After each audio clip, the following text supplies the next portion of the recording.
নমস্কার বন্ধুরা, আমি সুস্মিতা। আমি ডাব্লিউবিপি কনস্টেবল 2024-এর একজন ক্যান্ডিডেট। মহামিছিল 2.0 এর কর্মসূচি স্যারদের সহযোগিতায় আমরা সকল ছাত্রছাত্রীরা নিতে চলেছি।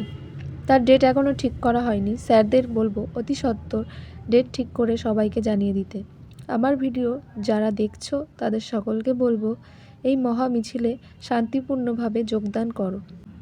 যারা বেশি নম্বর পেয়েছো তারা ভাবছো আমার তো হয়ে যাবে, যেদিন খুশি রেজাল্ট দিক, তাদের বলবো এই চিন্তাধারা মাথায় এনো না।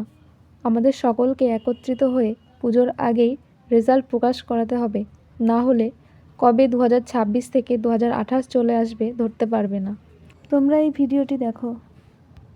আর এই অভিযোগে দিকে দিকে জেলায় জেলায় বিক্ষোভ দেখানো হলো। একদিকে কোচবিহারে যেমন বিক্ষোভ দেখানো হয় পূর্ব বর্ধমানের গুসকরাতেও। কোচবিহারে মন্ত্রী মালতী রাভা রায়ের বাড়ির সামনে বিক্ষোভ দেখানো হয়।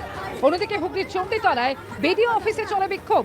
জলপাইগুড়ি, পুরুলিয়া, আসানসোল, দুর্গাপুর, বনগাঁতেও আজকে প্রতিবাদ জানানো হয়।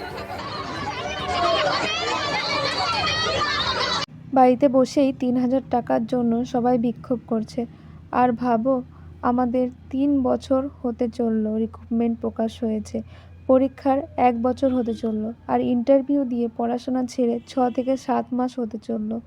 বেকার ঘরে বসে আছি, আর কত অপেক্ষা করব। 21,000 পরীক্ষার্থীদের বলবো তোমরা সকলেই এসো।